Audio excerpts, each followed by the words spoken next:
The views and opinions expressed on any program are those of the producers and/or the persons appearing on the program and do not necessarily reflect the views and opinions of FRC Media, Bristol Community College, or the City of Fall River.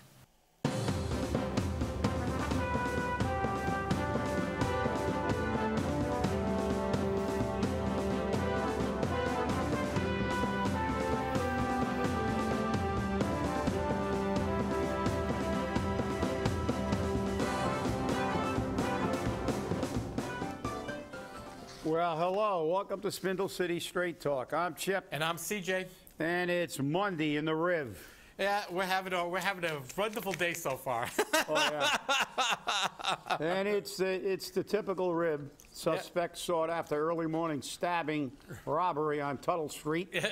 So welcome. Remember, we're doing a good job in the city. That's right. Making this city a place everybody wants to come to. That is, if they want to get stabbed or robbed. So. Where everybody stabs you.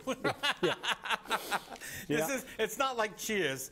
Hey, people, and remember, tomorrow's election day. Yeah. So I'm hoping that you all go out and vote. Just a few side notes. Papa Gino's has closed down a bunch of restaurants. They've also closed down a few D'Angelo's. Yeah. None in Fall River have been touched so far. Yeah, So- because those are fairly, low budget kind of eating establishments. So in Fall River, those are the only ones that thrive. If it was a high-end chain, you'd say they're the first one to go. But Yeah. Well, you know the Abbey Grill's closed now. yeah, well, that's for how many times has it been opened and closed? Well, now it's closed. They're now calling it the Historic Abbey. Oh, okay. And it's only going to be open for special events. Yeah. So that's going to be interesting. So again, another business in Fall River that can't make it. Yeah, it's failed numerous times, and they put a tremendous amount of money into that They place. did. They really renovated that. It was actually really Well, actually, we did because Yeah, that's well- CPA money. yeah. But they did that prior too with their own money too. They did some renovations, but they did a lot of work in there. And you're right, our tax money again, but. Well, I guess tomorrow's the big day, everybody. Don't forget to vote. Whatever you do, if you haven't voted early, if you're like me, you like to go to the polls and get the feel and see who's hanging around the polls, who's holding the signs, who's working at the polls, and if you like to do all that kind of stuff, And tomorrow it's going to be different because for all of you people who still haven't signed the recall petition, if you want to sign it, they're going to be at the polling places tomorrow. So you'll have people all over the city collecting signatures. And from what I was told today, they may have a little over 2,000 signatures already. Well, obviously, as I said, this is we went over the stats. Initially, I think it was 76% of the people wanted them to resign, and now it's up over 80%. 81, yeah. So obviously, they're not going to have a, I doubt seriously if they're going to have any kind of problem because, I was just glancing at the article, surprisingly good start. It's not surprising to me. It's not like the recall that we participated in where we were recalling a very popular mayor. He may have been incompetent at running the city, but he was very popular. He has a personality, even his radio show, it's well-liked, and he's Mr. Personality, and he had a lot of very avid supporters. He was in his third term, and he had money. So, it's apples and oranges because now you're getting a guy who's not very, a lot of things have come out. A lot of people are not real happy with him. So it's a little easier to get people to come forward. Well, the interesting part about this one is, and I've seen it, so it's not an exaggeration, and I've seen this. Every time I go out somewhere and there's recallers out there collecting signatures, people are approaching them. They don't have to go to them and ask them anything. They're going up to them and saying, is this where I signed the recall petition? And they're signing. People are actively looking to sign recall petitions. Well, that's a good sign, and that's good. People are becoming involved, just like they do with ours. We had to go, we had to work and really push, and we did. But it's good to see that they're being. But just look at some of the people that are doing this recall were involved in a charter, and it took the Charter Commission years to get their signatures. Exactly. So they needed a lot more signatures. So again, it shows that sometimes the public, it's all about public interest. It's all about whether the people are supporting it. And you know something? It took them years to get the signatures, and I bet a lot of people who signed that petition are sorry they did. Oh, yeah, for the charter? Yeah. Yeah, because we've seen what a disaster the charter's turned out to be. And I'll be perfectly frank, I signed it just like I would sign a recall petition or nomination papers for someone who I would never vote for. I feel everybody has a fundamental right. You know, if we're going to have a recall, if that's what the public wants, the public, you know, this is a government of the people, by the people, and for the people. If somebody's running for public office, I feel they should have the right to. I may not want to vote for them, but I think they have every right to, every right to run. So all these types of things, whether it's the charter, and I signed the charter, I voted against the charter because when I signed to redo the charter, I was under the impression that they were going to do what they said, which was just bring the old charter up to date and stuff. I didn't realize they were going to hire a consultant, scrap it, and come up with a document that's vague, ambiguous at best, and a total disaster at worst. So, but, you know, I think it's a fundamental right of the people. You want to run for office, you know, I'll sign your paper. I may not vote for you, but I'll sign your nomination papers. I'll sign petitions, and because then let the public decide. That's always been my philosophy. You know, I want to see the people decide important issues. Yeah, and the one thing that gets me sometimes, because I see this on social media a lot, which, you know, the fake stories about being harassed and whatnot. Mm-hmm. But if you don't want to sign it, that's fine. You don't want to sign it. That's okay. That's your choice. If you want to sign it, you sign it. Doesn't mean you support it. Doesn't mean that you want to recall the mayor. You just want to sign it to give people the opportunity to state their position. And let the people, as you said, let the people decide. Yeah. And that's fundamentally the foundation of our government. It says if a government fails to work with you, you have a right and actually a duty to replace that government.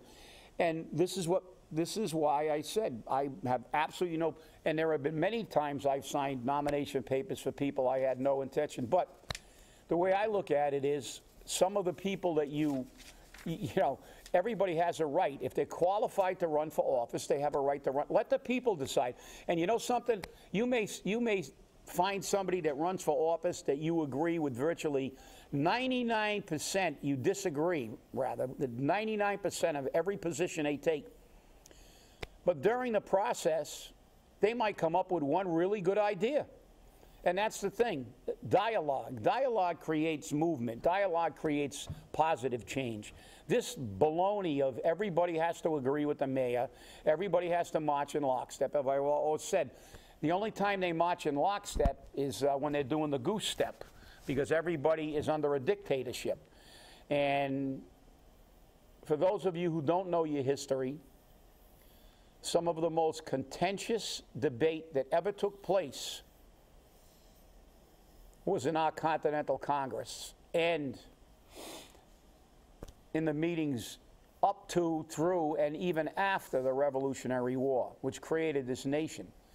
And that's the fundamental of movement. You know, it's not everybody agrees, because if you're all agreeing on the wrong thing, well, guess what? Sometimes a good idea, like I said, Hegel's theory of dialectic materialism, you know, there's a thesis, the original idea, there's an antithesis, an opposite idea, and normally when you have that, it creates a synthesis.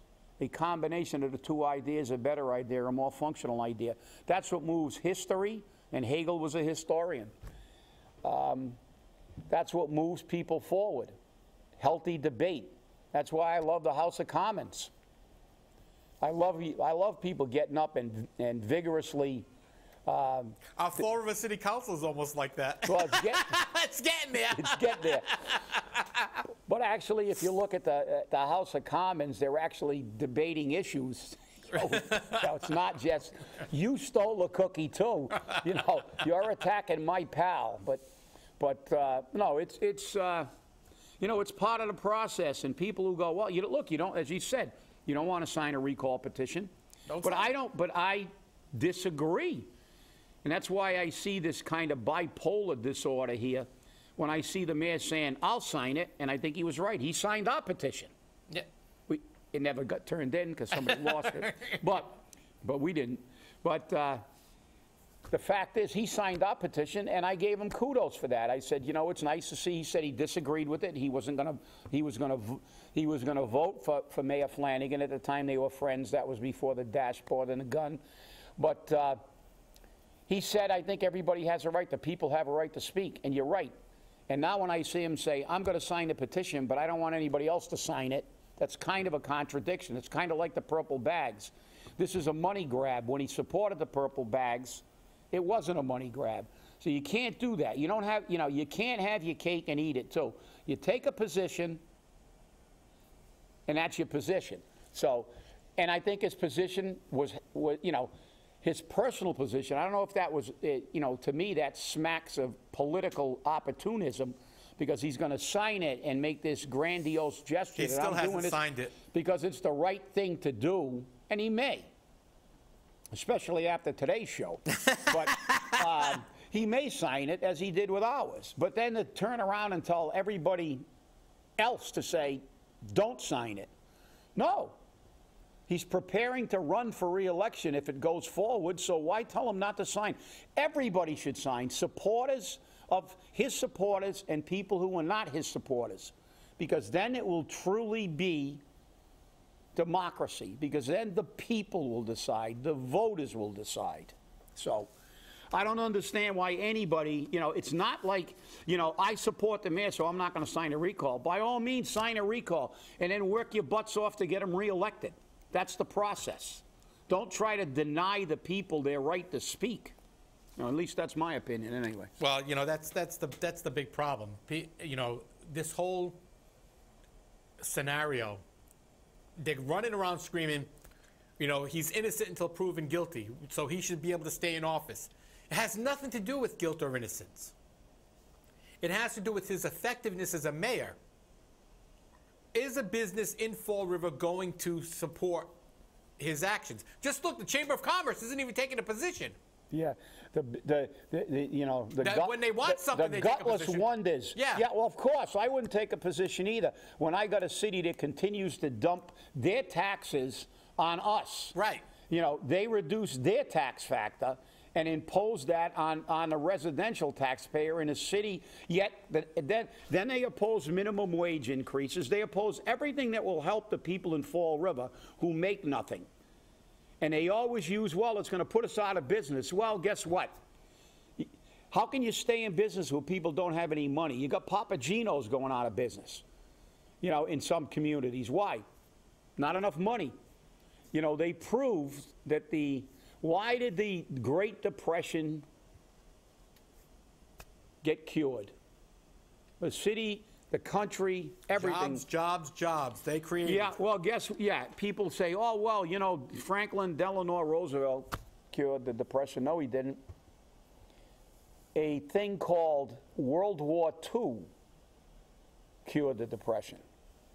The Depression was cured because during World War II, sugar was rationed, gasoline was rationed, you couldn't buy a car, you couldn't buy a radio, you couldn't buy anything. All those factories were turned into war-making factories to make tanks and bullets and planes and rifles and everything. And we had full employment. Everybody that could stand, even if they couldn't stand, if they could sit them in a chair somewhere, they were working. They either had the uniform of this country and they were fighting a war, or they were working in a shipyard or a bomb factory or a bullet factory or an airplane factory or a tank factory. And guess what, people? They had no way to spend their money. You couldn't buy a ton of sugar, couldn't buy a brand new car with all the money you had. They were working round the clock, 24 hours a day. So therefore, the gross national product was stagnant. There was nothing you could buy. Everybody had a ton of money. The war ended, guess what? Bada bing, bada bang. The Depression was over. People had money and businesses got rich. Why hasn't it happened since, because the old adage used to be, what we need is a good war to fix the economy, but it never has. Since World War II. Why? Because every war we've entered into since World War II, we didn't stop making consumer goods. So what happens? Fundamental economy, fundamental economics. You got everybody working, everybody's got money. GNP's there, you got consumer goods to price. A lot of buyers chasing goods. What happens to the price? Up. After every war we've had a recession. Inflation and recession. Why? Because it's not the same as World War II. We get virtually full employment, or full employment during wars, big wars, wars that we stand a long time. That's before we started sending National Guard a lot. But, you know, after Korea, after Vietnam, recessions. Why? Because the GNP, consumer goods continued to get produced. During the Korean War, you can buy a 1951 car, you can buy a 1952 Chevy, you can buy a television set, you can buy a refrigerator. Couldn't do that stuff during World War II. Everything was rationed. And all the factories were not producing those things. So, you know, just a little history lesson, but the moral of that story is when the Chamber of Commerce is always trying to get their taxes lowered because it says they'll go out of business, they should take an economics course. Because the best way for them to stay in business is have people working. There were twice the number of stores in Fall River when the mills were running. Why? They weren't the greatest jobs in the world, but people had money. And those stores all survived. And small businesses need consumers. And we don't have any. So, you know, again, the Chamber of Commerce, who's one of the greatest self-interest groups since the AMA, again, won't take a position. Yeah, here's their statement. We had a meeting on Wednesday, said Chamber President Brian Lecomte. There was a debate about the mayor and the indictment. We talked about it and decided to make no statement. He is the mayor, and we are working with him to promote economic development. Spineless as you can take it. Economic development means I don't want to jeopardize my TIF. That's right. Are you nuts? This was the way the behind closed doors being. Are you nuts? There goes our TIFs. And next year when we try to keep the low tax factor or get it even lower and dump it on the people that are living on $22,000 a year, a family income of $35 in Fall River, let those poor people pay the freight for us. Right. Because realistically, most of those businesses don't sell in Fall River. And the small stores, or the mom and pop stores, suffer every time they oppose stuff like increases. Because if people had jobs, they would go to the corner store and buy something. Yeah, and you know, the thing is, Lecomte says here, like everyone else, we are watching and waiting for further developments. When those happen, we will decide if we want to respond. That is the ballless way of doing it. Okay? Yeah. You're going to stand on the sideline, so if he's convicted, you're going to say, oh, we didn't support him. We didn't support him. We can't support him because, you know, he was corrupt. He was a felon. But if he's not convicted, he's like, see, we didn't take a position because we didn't want to jeopardize our TIFs. And yeah, and so what does that mean? That means they're going to wait until the thing's adjudicated, because now they're going to play what his supporters are playing, the innocent until proven guilty card, which, as I said, nobody's ever contested that. Nobody's ever contested the right to due process. They're constitutional rights.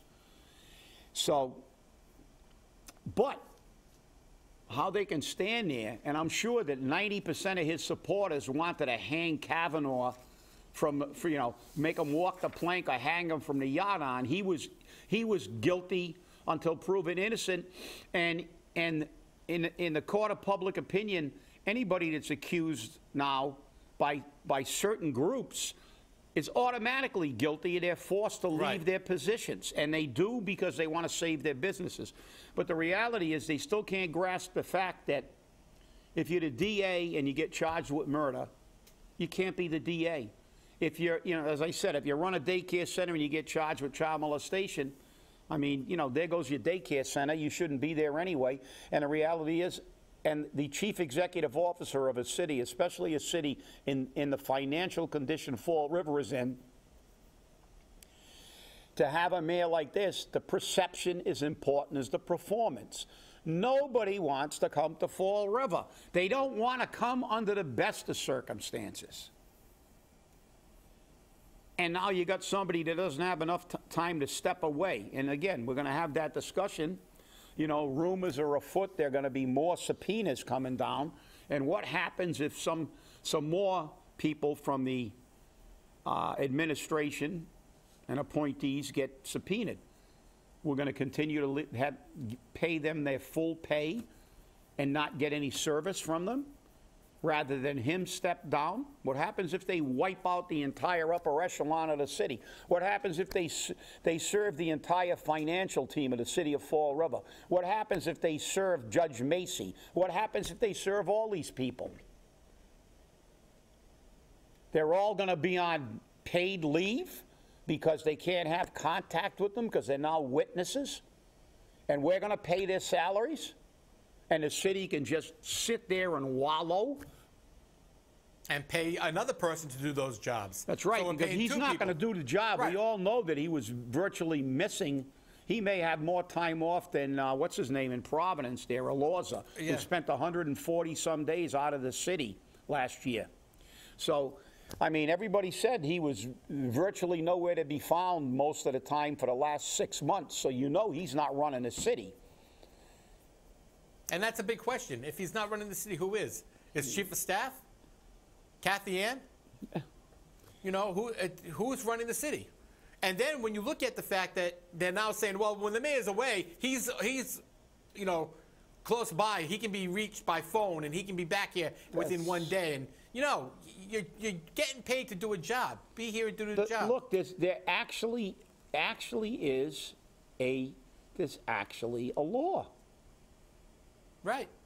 I mean, we've got an ordinance. We've got a, you know, it says that when he leaves, he's supposed to be replaced. Right. Because, you know, you're going to call the mayor, and he might be, you know, who knows? He might be exercising his constitutional right to adult entertainment at the time, and the city blows up. You know, we've got something that's absolutely, you know, it's the bat phone ring and the red phone. You know, the missile silos are beginning to open, and we got to get a hold of our chief executive officer, but he's not in the city. And he's not answering his phone. And he's not answering his phone. But we can get a hold of him. Well, maybe not. But thing is, if he's going to be gone and he's going to be unreachable, he may be unreachable, because who knows? He might even be, who knows? He might be over in Fiji taking a dip. He's not going to bring his cell phone into the clear waters of Fiji and swim around. Right. So, you know, it's all baloney, and it's all excuses. As I said, there's a sliding scale, and that's what I don't believe in. You know, there's a sliding scale. Some people do not have the right to the presumption of innocence and due process, but other people do. And we get back to Bonaparte's great quote. There are two levers that move men and women. We have to put that in this new society, but when he made it, it was, you know, that move people, and that is fear and self-interest. So, and his supporters have both. They fear they're going to lose those jobs they're not qualified for, and they have a definite self-interest in the process. Yep. And like I said, if he can't see that he can't do the job, because again, you know, Chamber of Commerce has got to have a meeting on the mayor. If that doesn't say that he's not doing, you know, they have to sit down and waste their valuable time advocating to shift more of the tax burden to the residential people of Fall River and stop everything that will help the working people, to discuss the mayor. So I rest my case. Yeah, it's kind of tough. It really is. But, you know, the thing about this is, and, you know, I want to make this clear, because right now we have people who are saying they're not going to run for mayor during the recall. We have some saying they're going to run. I heard that Ron Cabral is not going to run for mayor during the recall. Son of a gun. You know, but we need to keep that number of people who are running low. I don't want to see 40 people run, because it's going to dilute the the vote so much that he could be reelected by the plurality if he's recalled by the majority. You are 100% right, because he has loyal, and he has a higher cadre of people who got jobs and whose friends got jobs and whose friends are waiting for jobs that want to see him in. And if enough people run, this is the problem. This is not a regular election. There's no primary, and then the vote getters go into a final election. This is plurality. That's it. That's it. So that's the end of it. And we've seen it before. Many years ago, they had a state rep election in the North End. That was Al Herron. Al Herron won. Yep. And Al Herron's a friend of mine. I like Al. Al's a good guy. But the reality is, I don't think Al could have won that election. There were 6 or 7 candidates for state rep in a Democratic ticket and no Republican. So he didn't have to face anybody in a final election. And because Al was, personable guy, played a lot of basketball, had a lot of friends, and he got in. Right. He dragged enough votes in that election that split, because theoretically, if enough people run, you could win with like 9% of the vote. That's right. So, if you got 50 people running, I mean, who knows what that, and that's one of the problems of the recall. The election. And then the other problem is, of course, the only time they ever care about money is when there's a recall election. They will spend millions of dollars, bond for everything. We need this. We got $8 million in a bank, but why should we spend a couple of $100,000? And we have $2 million in the slush fund. We got $8 million in the slush fund, but why should we spend a couple of $100,000 on radios for the police? Let's bond for it. Let's add more. Let's add more debt to the people in Fall River. Doesn't matter whether we've got the money, but now when it comes to allowing the people to speak, they did this. It's like deja vu, as Yogi said, deja vu all over again. When we heard the same thing, oh my God, $60,000. Well, that's chump change. I think the school department has got $60,000 earmarked for paper clips. Probably. I mean, to allow the people to speak when you just spent $10 million paving a street to nowhere and all the other debt we've had, if there's ever a great utilization of money, is to allow the people their right to choose their government. I just got a message from one of our viewers. NBC Boston is reporting, and has been confirmed, a spokesman for Papa Gino's has filed for Chapter 11 bankruptcy. So again, when there's no money. Well, that's the key. The key is we see that all the time, and they keep telling you how good the economy is. The economy is good for big companies, right? But look at the wage, the average wages, and the increase in wages for the middle class, even the lower class, over the last decade and a half. There's been virtually no movement in the people who basically are the foundation of our economy. These millionaires and billionaires and corporate executives, they can only buy, a couple cars unless they're collectors. They're not going to go to Papa Gino's anyway. Who keeps Papa Gino's in business? Working people.